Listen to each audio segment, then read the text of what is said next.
5:30.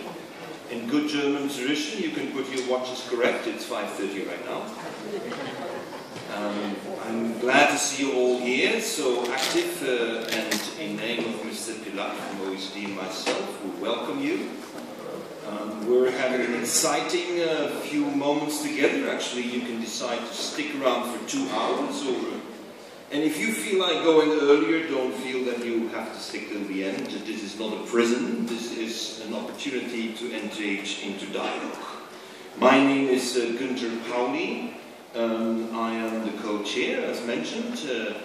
We are going to go through 7 presentations. I will not make a presentation myself because I am your opening keynote tomorrow morning, and I do not want to bother you 2 times.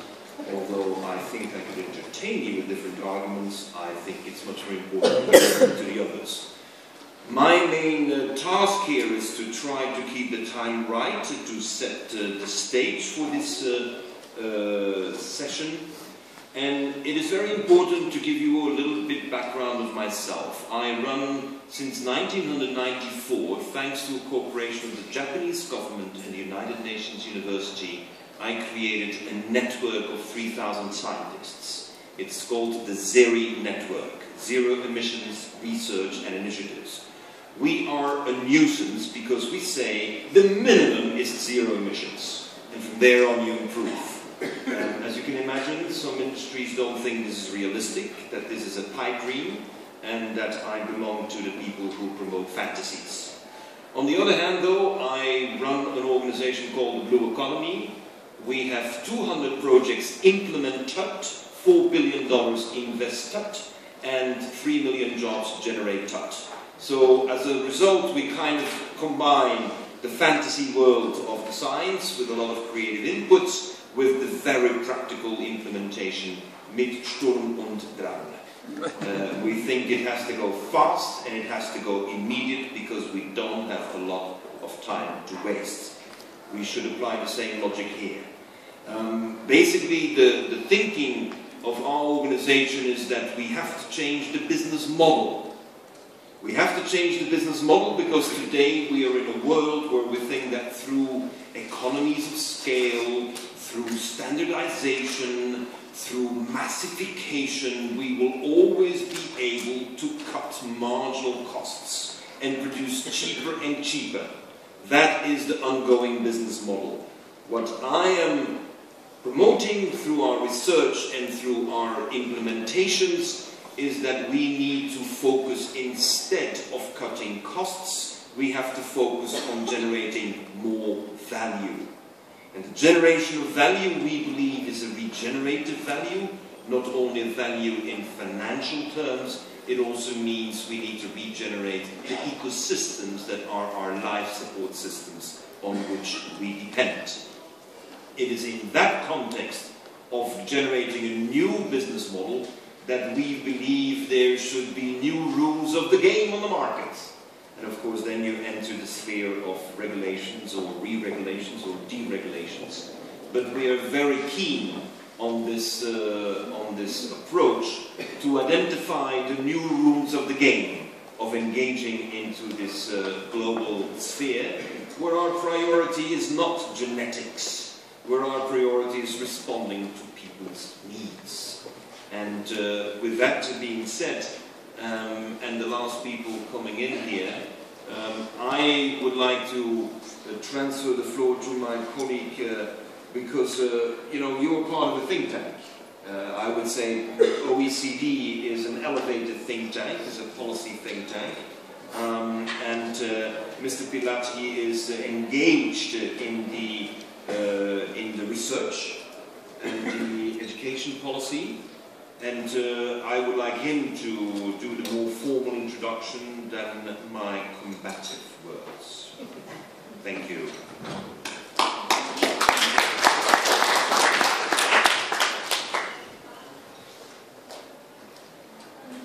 Thank you very much, Gunter, for the introduction. And it's a pleasure to be here.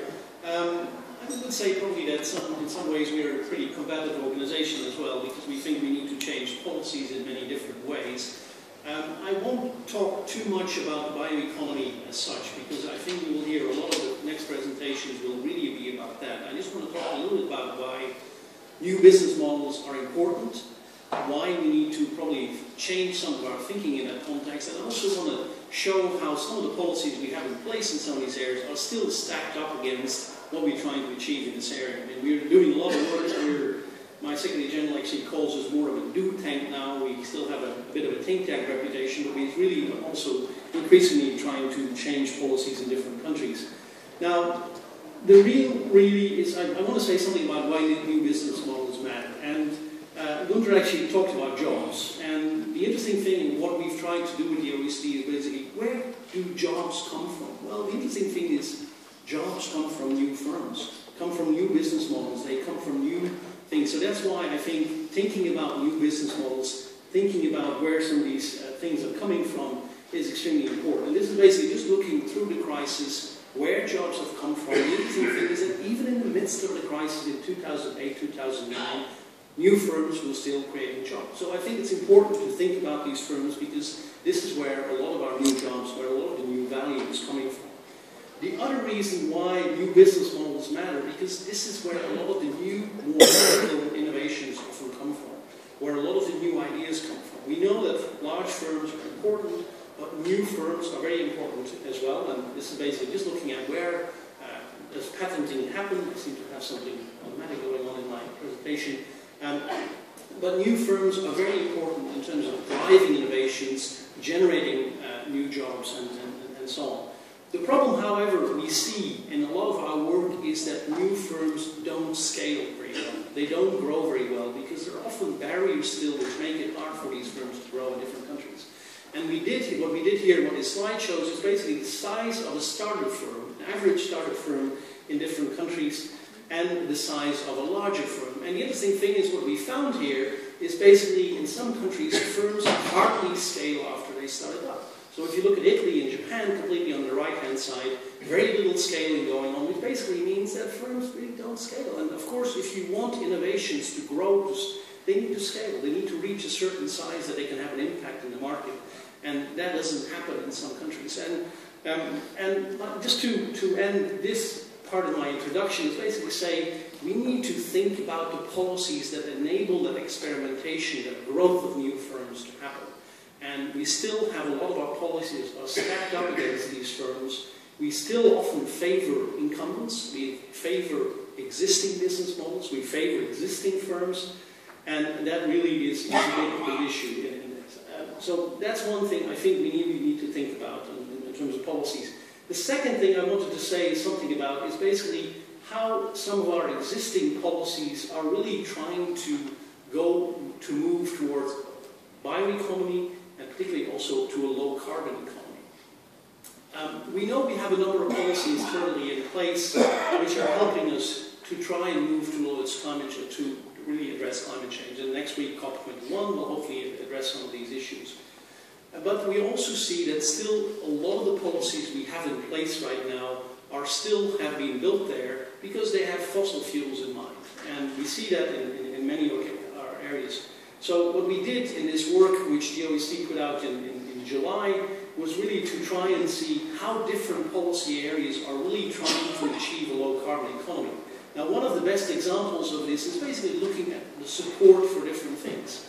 So if we still look at the support for renewables, for low-carbon economy, very little investment by governments in R&D, very little support, only about 100 billion globally. But if you look at the total support which is there in terms of still trying to promote fossil fuel use, it's a lot larger. So we're still trying to go in the wrong direction. I think that's something we still see, unfortunately, in a lot of our work, and we are putting a lot of effort into sort of really looking at fossil fuel subsidies. The other thing is, of course, if you look at R&D more specifically, and investment in R&D, most of that R&D is not really trying to promote low energy, sort of low carbon R&D, low carbon innovation. It's still trying to promote some of the existing things which we're trying to do in our system. And finally, in terms of agricultural policy, there as well, the support that we are providing for agriculture in our countries is still promoting typically the more polluting type of agriculture which we have in place. So I think there are a couple of things we need to think about here. I don't want to, I'll just end with that, is I think we need these climate policies, but we also need to look at a whole set of policies in other areas to try and see, are we all trying to go in the right direction? And that also includes, in terms of the bioeconomy, really make sure that our policies which we're trying to achieve in this area are well aligned, trying to go in the same direction. And the report, which is here in the middle, is the one where that is really focused on. The other part is a lot of the work which we do on bioeconomy, and my colleague Jim Philp will talk a little bit more about that tomorrow in one of the other sessions we have. So just let me end there. Key points, really, we need to think about how we can really get more new businesses in the economy. We need to think about the policies that can make it happen, and we need to think about sort of aligning our policies a lot better to try and make sure that they all are trying to go in the same direction. Thank you.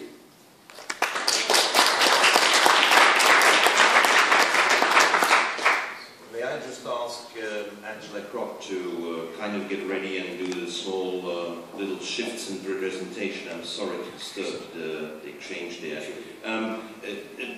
Dirk, thanks first of all, dass wir uns dutzen dürfen. That was nice, you called me with my first name. We haven't gotten to that so far as chairs of the meeting, but now we are. My name is Gunter, you are Dirk. So that's the first progress that we have achieved today. You know, it's all about alignment. It's all about, you know, I very much appreciate your particular point of, you know, do we have companies that can scale?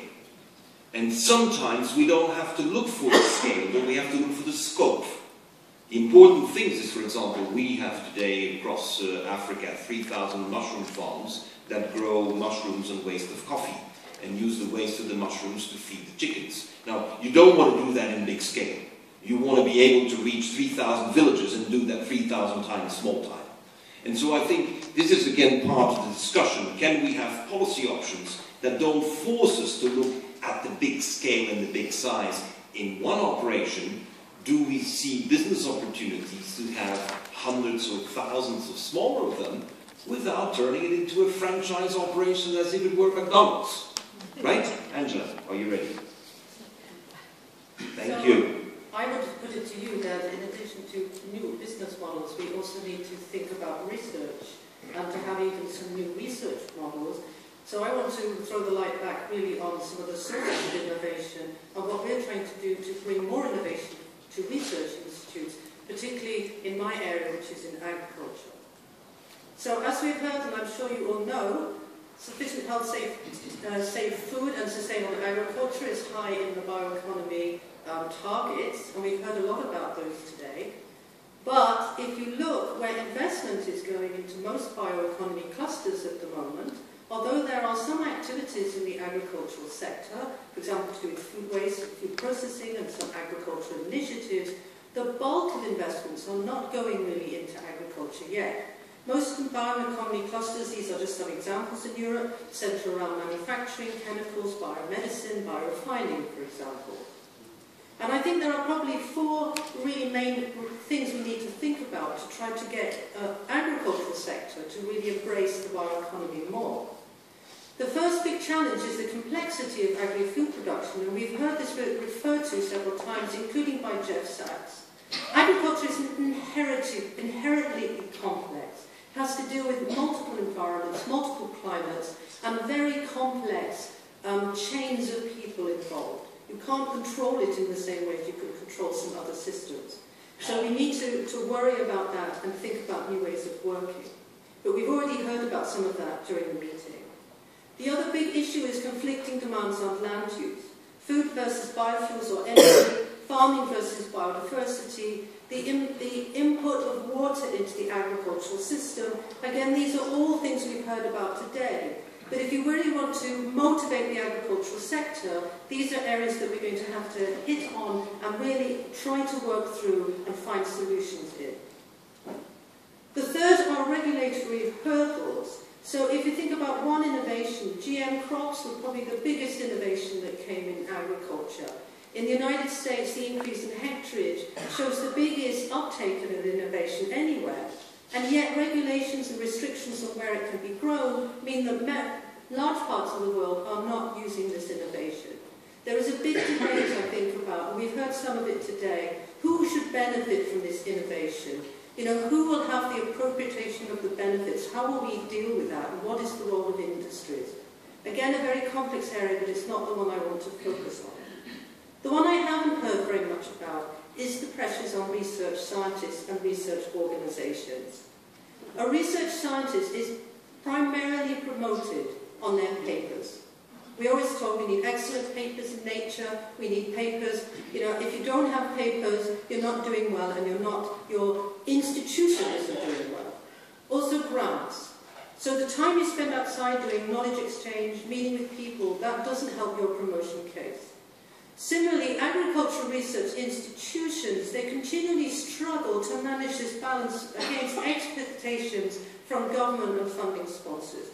We have to deliver scientific excellence and strategic relevance. We have to be showing commercial outputs, but not do the work of industry. We have to not be labelled to apply, and if we do work with industry, we should not be coming into this place where we are told we are no longer independent. This is quite a balanced thing to try to manage. I think because of this, many universities and institutes work on a fairly linear model of innovation, where science and the knowledge exchange in business is sort of done and managed separately, and occasionally you get exchange over.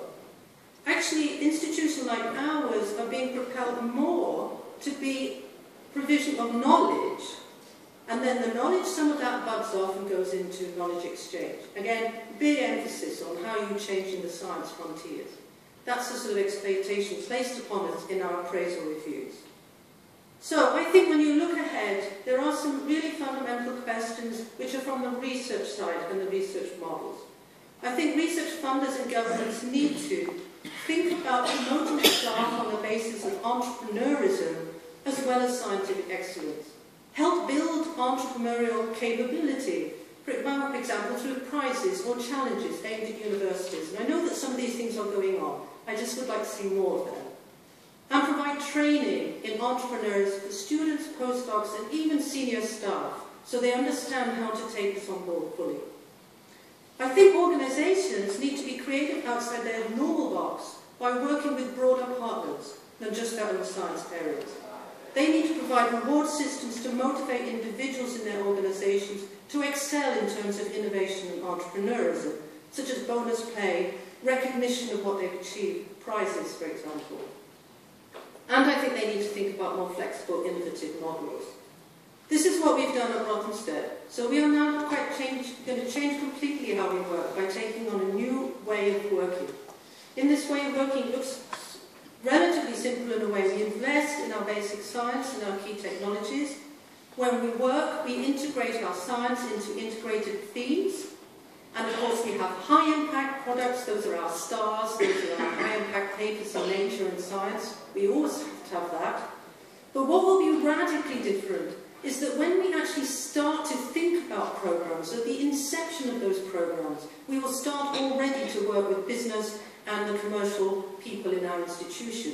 We will already extract some areas which we can envisage could be for innovation, and they will be conducted in a different area, in an ideas lab, in an innovation pod, together with scientists from other disciplines, and in an environment where we will start to build a capability.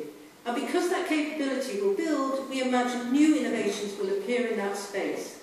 So we will start in inception and through the process of doing our science to work much more closely in an intrinsic way with business. I think this sort of model, and I'm sure other research organisations are probably coming to their own solutions for doing this, but I think within research we also need to think about how we are going to innovate more and meet businesses and help grow the bioeconomy. Thank you. Thank you. I may also say I thank you so much for keeping within the time limit. That was extraordinary. We wouldn't expect anything else, but sometimes one can slip. Is there anyone who has a very quick question? Something that burns? No? Thank you. We will come back to you afterwards in a panel review. That's most appreciated. The next speaker will be Natalie Moll, So if we just make certain that we have the shift of the presentation. Any comments from you, Dirk, about what you heard? Just to say, I think this is an issue which we see very much in a lot of discussions at the moment, not only in bioeconomy, but really how to balance, I think, the whole issue of scientific excellence, where perhaps it's gone a little bit too far in terms of publish or perish, and how do you can also achieve other goals from universities. I was actually last Friday in the Netherlands in a parliamentary committee which was trying to look at education, research, and innovation, and basically how do you balance these three goals of universities, and how do you balance the several goals which you're trying to achieve with research. So it's a really tricky issue, and one which I think really needs a lot of attention. Thank you. Angela, let me just add to you that in our network, when we do projects, we actually don't want articles to be written.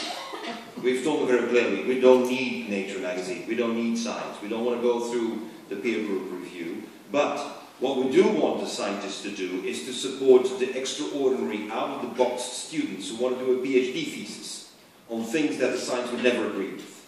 And they need to be supported.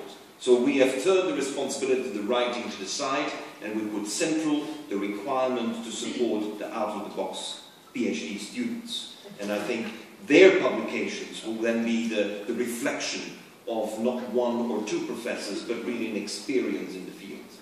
So, thank you.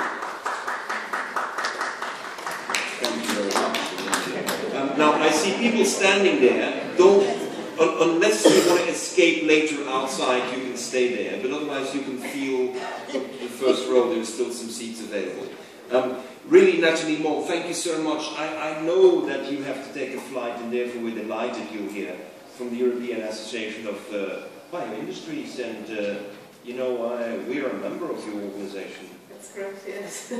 Thank you so much, and I apologize, I'll be leaving at 5:30 because the members of our association include the industry, the biotech industry involved in industrial biotech. So we represent all sectors of biotechnology, healthcare biotech, agricultural biotech, a little bit less successful as Angela mentioned, and industrial biotech, really a booming sector over the last 10 years. I've been working with Europa Bio nearly 20 years.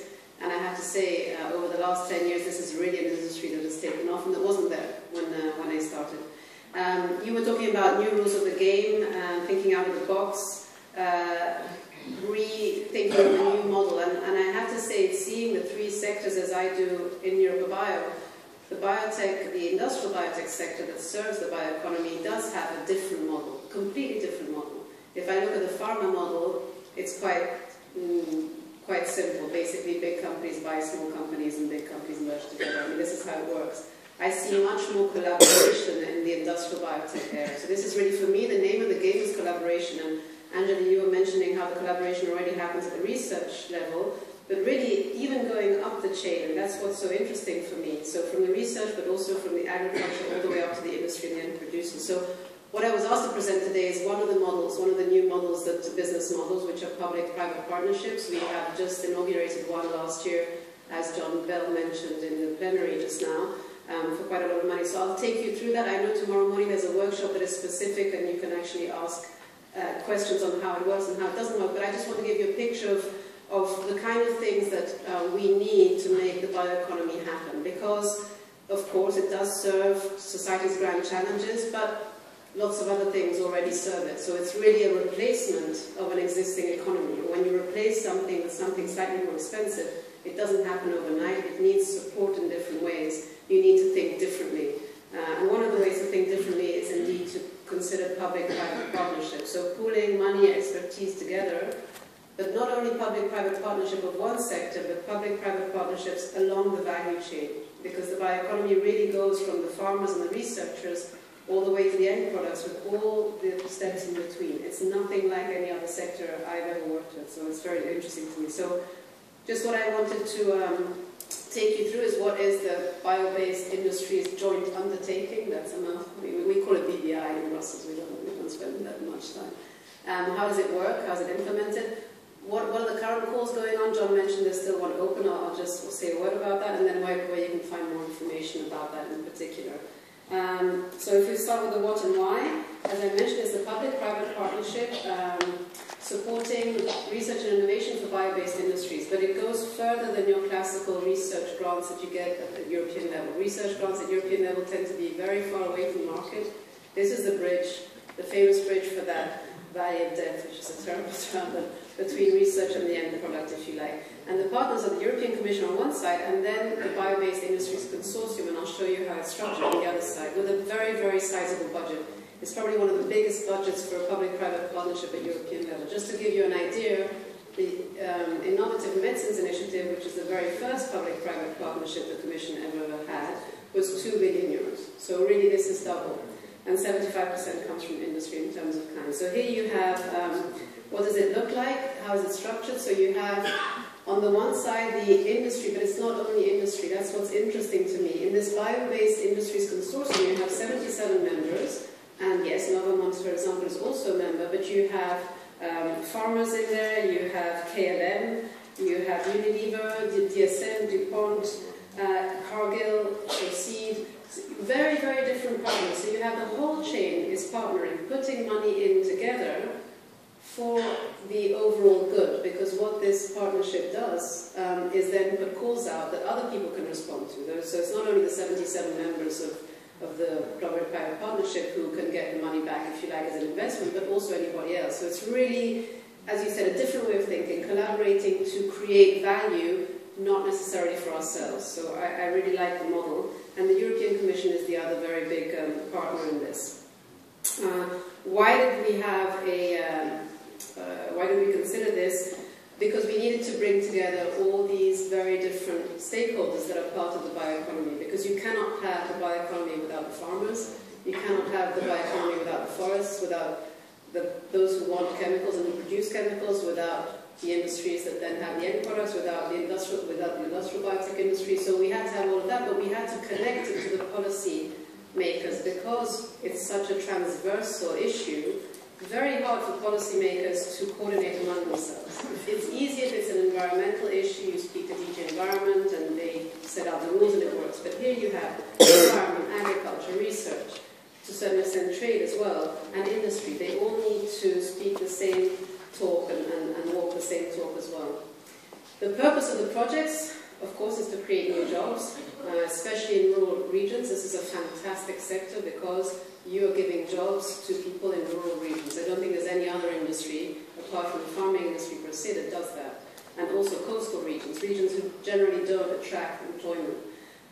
Offer Europeans new and sustainably produced products, which is what John was mentioning before, so really serving society's main needs, and then using renewable resources. So sustainable and continued growth compared to what we have today.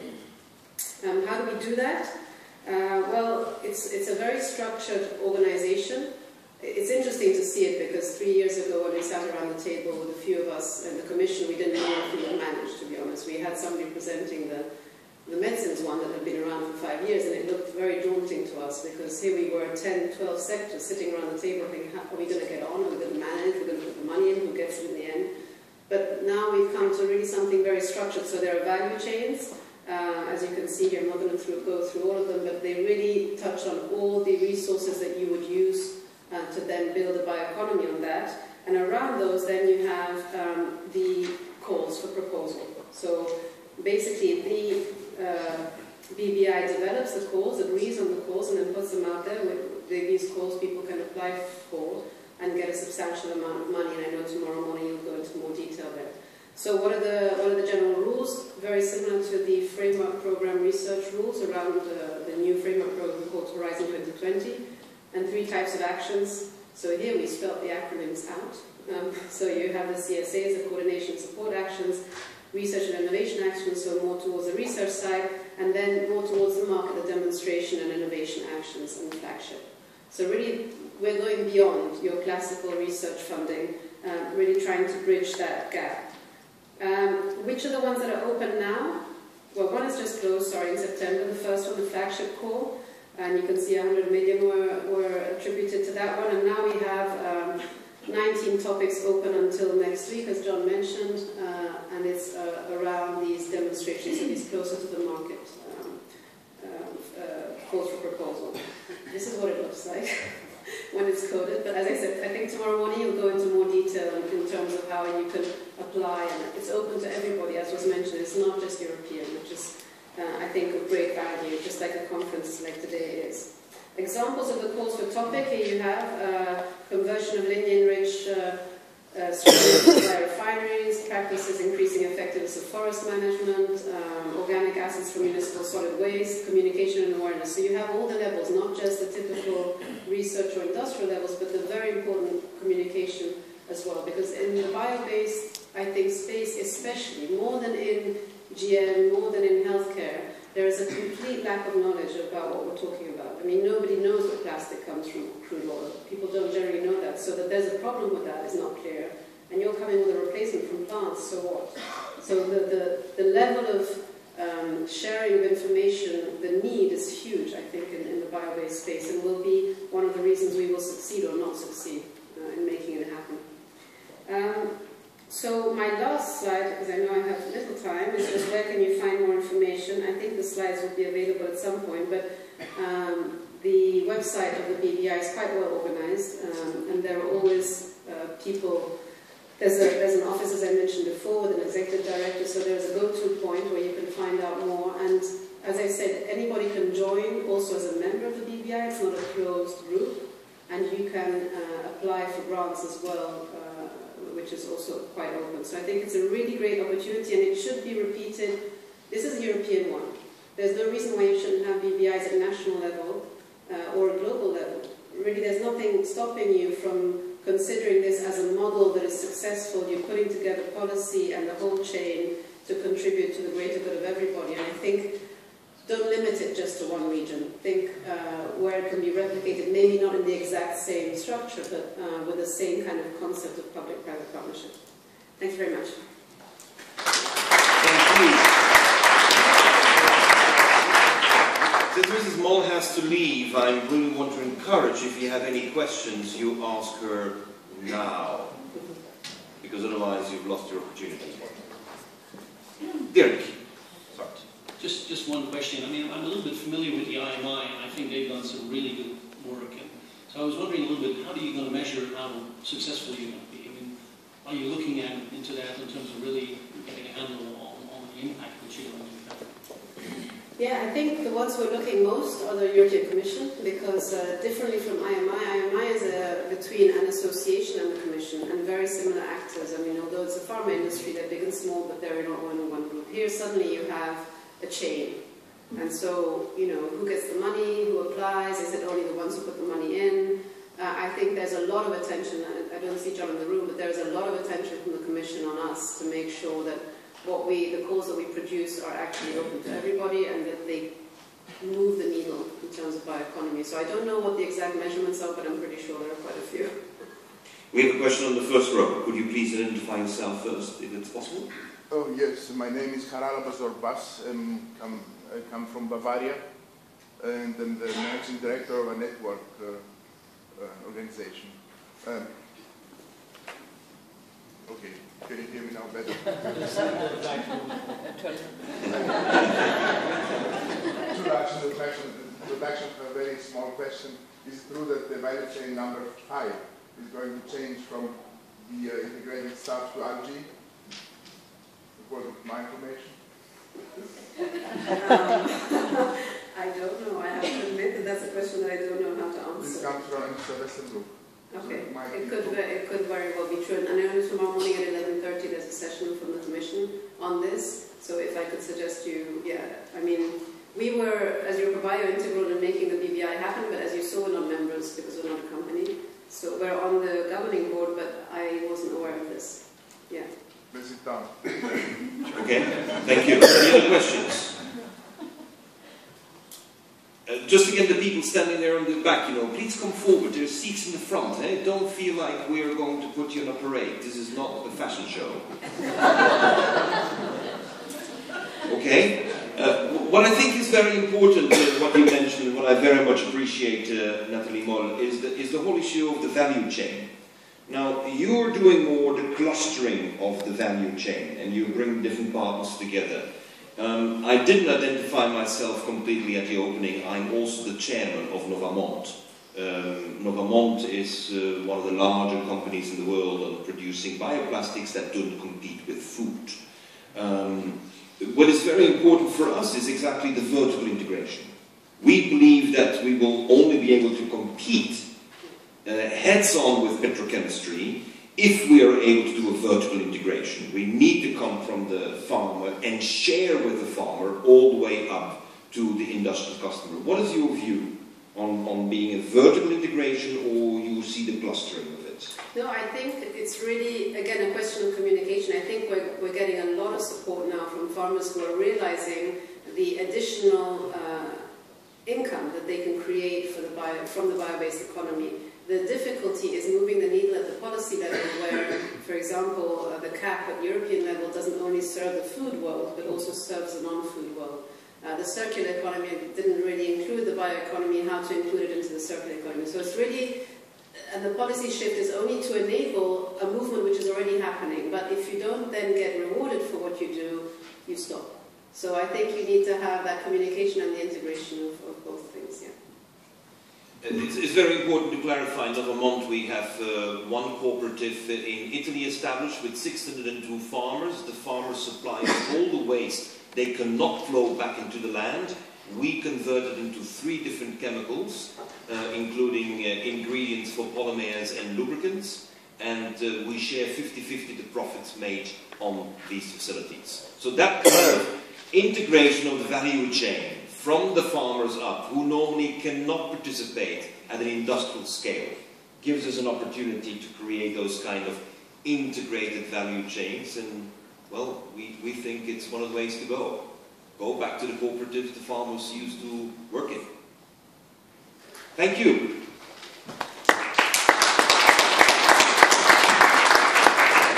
May I ask Mrs. Brown to please take the floor from the University of Hohenheim.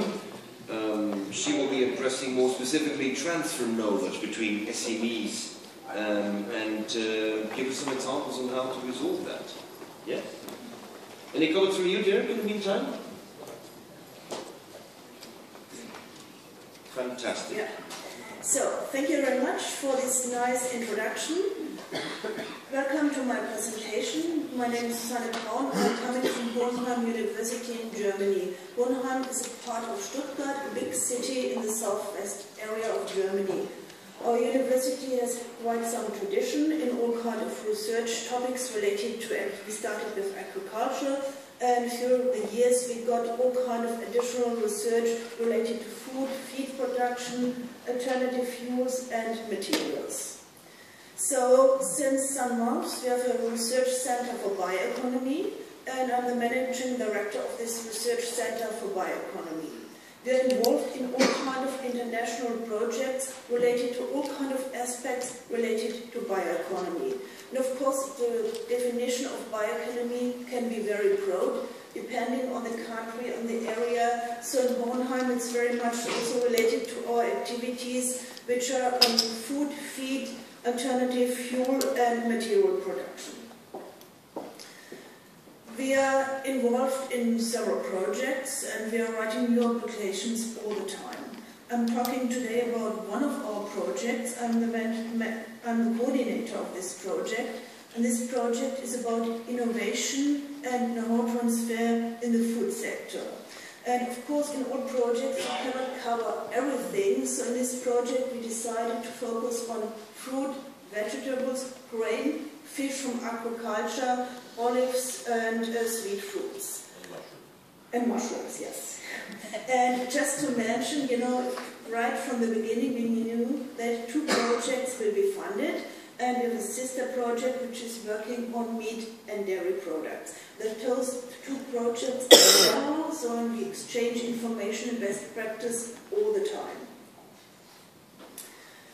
Based on previous projects, we knew the know-how transfer, especially in the food sector with the small and medium-sized enterprises, is not easy.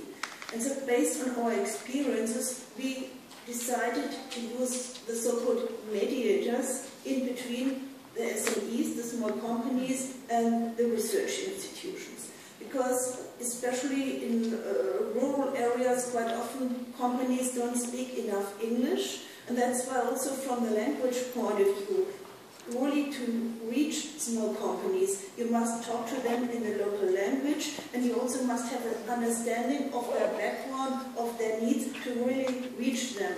And vice versa, you have small companies, if they don't know a research institution, they have difficulties to accept what they tell them, there's a lack of trust, etc. So based on our previous experience, our project was constructed in a way that related to the food products we selected. We also included several associations. For example, for the olive sector, we included an association for the olive sector, for the bakery sector, etc. We also included know-how transfer agencies to really reach the SMEs, to talk to them in their national language and also in the way they understand. And our issue was also to get feedback from the small companies, and that's why you must find the right way to reach them. So our project is already running for 2 years. In the beginning of the project, we did a so-called inventory of needs. So through the associations, through our networks, we contacted the small companies to get information about what they need concerning innovation and what kind of support and training material they are looking for. We did a lot of analysis, we organized a lot of workshops, we organized a lot of meetings, and also through the national associations to get further feedback. And during the next year, we will organize many more workshops, around 40, 45 workshops all over Europe, to get more precise information about what kind of further needs companies have, to organize further training material, and to organize also further support. So we already were working on 2 different levels. One level is the national level, based on the specific food products. And of course you cannot do everything in every country. So for example, for the olive sector, we were working in Spain and Portugal. For the aquaculture sector, we selected Portugal and Czech Republic, because you really need to have the right products, you have to have the right connections to reach the SMEs. So all the discussions, all the trainings are supported in the national language. And so we have the national and product-related information and feedback and discussions with the companies, but we also have the overall European common topics. And the overall common topics are cleaning and disinfection, packaging, labeling, marketing issues. So these are the findings we have so far, but we still have some more months to go to do it in more details and more precise. So you can see this year we organized a lot of different workshops to reach the SMEs. Again, it's necessary to do it through categories and in the right countries and in the right language. These are some impressions from our workshops. So as you already heard this morning, there's no one size fits all. You have to be very specific to reach the companies. On our website you can find further information about our workshops. We will have a lot of more workshops and participation in conferences next year, so you're all invited to come. And we also have a so-called information shop, where we, again, related to the different product categories, we provide all kinds of information for the SMEs, and a lot of information is available in different European languages. One of our very important tasks in the project is also to give recommendations towards the European member states, which are included in our project, and also to the Commission. And again, we are working on 2 levels. We are working on the national language and on the national level, and according to the product categories we selected in the project, and we're also working on the overall European level to give recommendations for further innovation in Europe, for further research activities. And this is a very important outcome of our project, and we are in permanent discussion also with the European Commission to give these recommendations to the Commission. So this is also a very important message from our project, that you have to do work on 2 levels. On the national level, and you can see all the countries which are involved in our project, all the languages where we will give our recommendations concerning the needs of the SMEs. And there's the overall European level where we will summarize the most important topics, because also nobody can found everything, but you know, these are some ideas where future research activities should be go to, and what kind of innovation are necessary. And of course, every project comes to an end. We already are involved in the next project to, you know, further develop our activities, our networks, and you also can join this network. In this network, we included different associations, different countries, because we are learning all the time, we are developing all the time. So you're all invited, and please give me your feedback, and you also can contact me today or later on, and it would be a pleasure to continue with the discussion, because we are learning all the time and we are waiting for feedback. Thank you. Thank you very much. Thank you very much, and this is very much appreciated. Anyone else an immediate question? Yes, please, second row. Please identify yourself. And stand up. And stand up straight, yes, please. Tuck in the back. We can hardly hear you. We need a bit stronger voice. Or you come here and you use this microphone. Okay, my name is Achim Leger. Much better. I'm the owner of Pharma International, a company which is since more than 25 years in the market for specific strategies. I have a clear question to what you do. In our practice field, we combine small and medium enterprises with very large enterprises, and also small and medium with small and medium enterprises. The key element is always to help a small company in the industrial downstream base to have a very intelligent and smart upstream development for the market.